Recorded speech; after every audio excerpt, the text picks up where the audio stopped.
Hola amigos, on se retrouve aujourd'hui au musée Mundolingua, le musée des langues. Ils nous ont gentiment invités pour nous expliquer en quoi consiste leur activité. Nous sommes donc au 10 rue Servandoni, dans le 6e arrondissement de Paris. Le musée du langage, des langues. Et vous allez voir qu'il y a des choses à dire.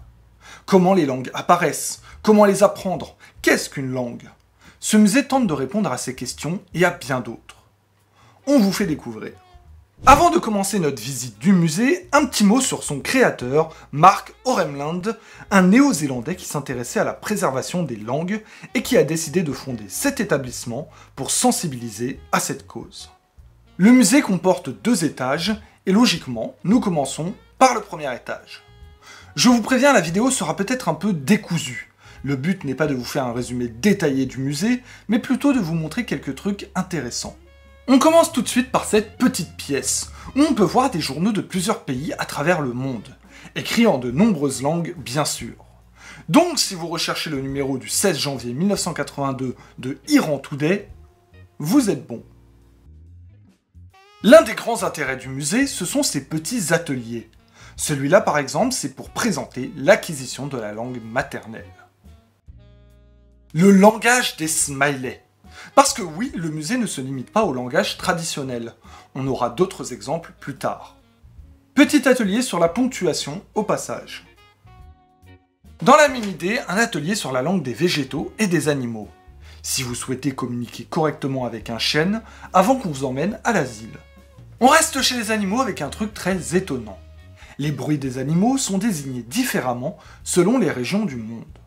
Le coq, par exemple, cocorico en français, et l'ignoble coq-doodle-doo en anglais. Qu'est-ce que c'est moche!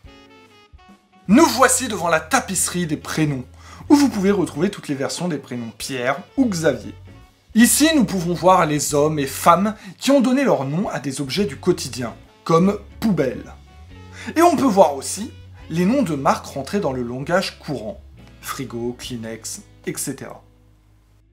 Le tableau de l'alphabet phonétique international. Différentes prononciations, vous cliquez sur l'un des boutons et la tête chelou juste à côté reproduit le son et illumine les zones de la bouche utilisées. La.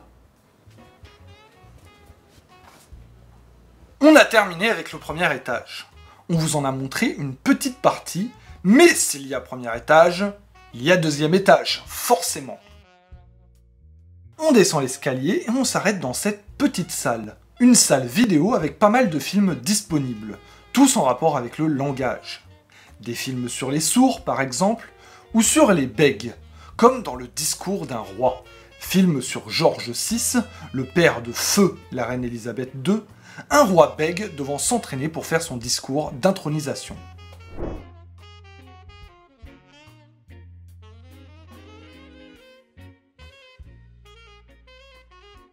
Et voici le deuxième étage, la caverne d'Ali Baba. Des ateliers dans tous les coins.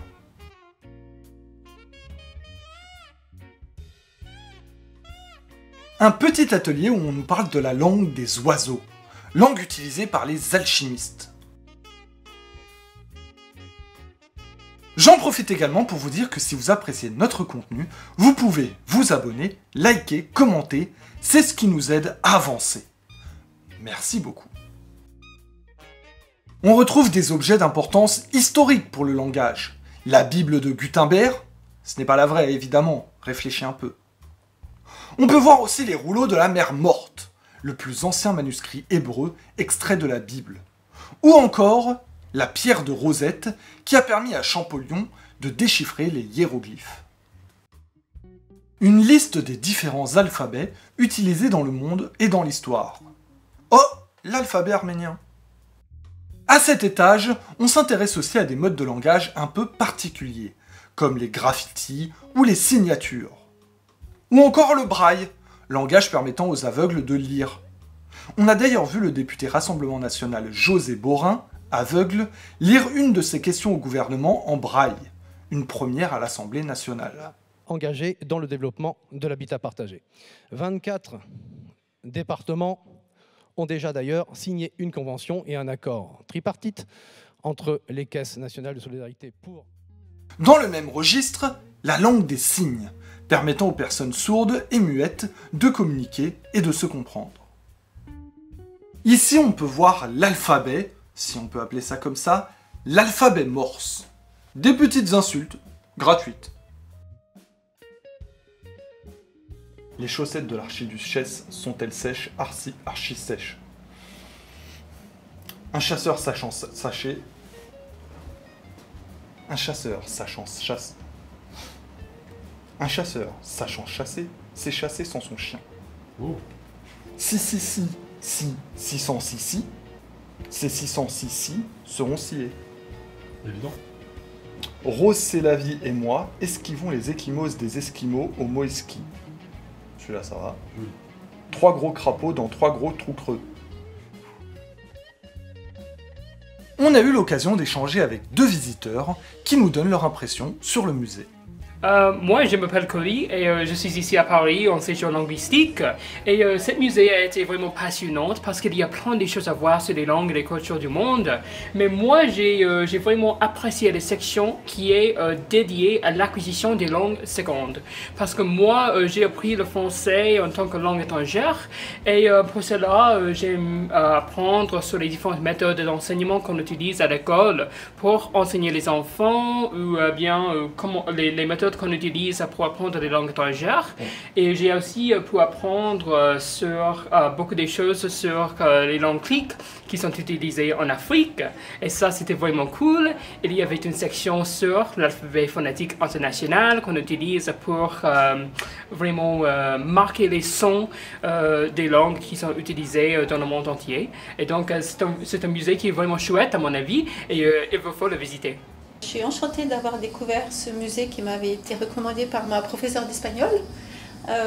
Donc très surprise déjà du local, qui est quand même une cave ancienne du quartier de Saint-Germain, c'est magnifique. Ouais. Et en plus la disposition de tous les, comment on pourrait dire, les ateliers, c'est ergonomique, facile d'accès, connexion sur chaque écran, enfin, c'est formidable et il y a plusieurs langues. Comment parler du langage sans prendre la peine de s'intéresser au langage informatique et aux traducteurs automatiques? Très utile quand tu pars à l'étranger sans parler la langue du pays que tu visites. Dernier atelier! Parmi ceux qu'on a choisi de vous montrer, il y en a bien d'autres. Les langues inventées. La langue des elfes dans Le Seigneur des Anneaux, le Klingon dans Star Trek, ou encore l'espéranto, tentative de créer une langue universelle. Information pratique. Le musée est ouvert du samedi au mercredi de 10h à 19h. Le reste de la semaine étant consacré aux visites scolaires. Prix tout à fait raisonnable, 8 € pour les adultes, 5 pour les enfants, avec la possibilité de prendre un abonnement. Je peux vous dire qu'avec tous les ateliers, vous pouvez vraiment y passer des heures. Sachez également que du 29 septembre au 1er octobre 2023, le musée organise son festival, le Lingua Fest, à la Halle des Blancs-Manteaux, dans le 4e arrondissement. C'est la fin de notre visite. On a vraiment passé un bon moment et on a été très bien accueillis par l'équipe du musée. On vous recommande vivement de vous y rendre. Vous avez largement de quoi y passer des heures et d'y apprendre plein de choses. Si vous voulez qu'on fasse d'autres vidéos de ce genre sur la chaîne, dites-le nous en commentaire. Quant à nous, on se retrouve bientôt pour une nouvelle histoire et à la prochaine.